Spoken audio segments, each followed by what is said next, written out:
He says he is doing it to improve the voting process and save tens of millions of dollars a year. Now, AMLO cannot legally run for a second term as president. He's taking these steps to ensure that the next elections result in a victory for his party, which he plans to continue to dominate. The Supreme Court is expected to hear challenges to the president's gutting of the agency in the near future. The election agency has not been perfect, but it is a pillar of Mexico's fledgling democracy. Polls show it is the most trusted institution in Mexico after the armed forces.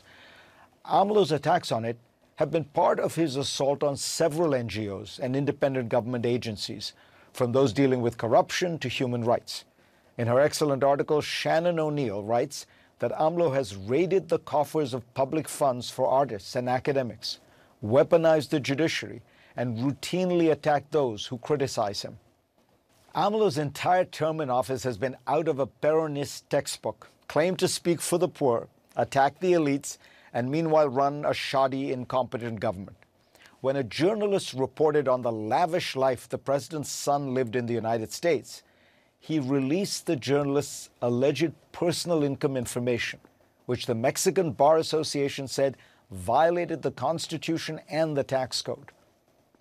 AMLO campaigned on a promise to fight corruption, but according to the NGO Mexicans Against Corruption and Impunity, his government awards 3 out of 4 contracts using a no-bid system that does not even ask for competing offers.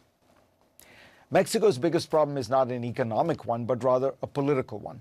The state has lost its capacity to rein in the drug cartels, which run large parts of the country. AMLO campaigned on the slogan of hugs, not bullets, but in office he simply ceded the issue to the military, which is deeply riddled with corruption and drug money. In 2020, the United States apprehended a former defense minister on charges of being in league with the cartels. The government of Mexico asked the U.S. to drop the charges, and Washington agreed. Former U.S. Attorney General William Barr recently described AMLO as the cartel's chief enabler. AMLO's attack on the election agency is essentially personal.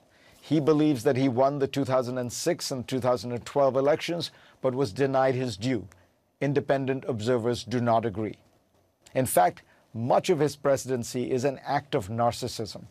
He holds daily press conferences that can go on for hours. He attacks the state because its agencies limit his powers. And now he appears to be weakening election oversight. They have their differences, of course, but AMLO has turned out to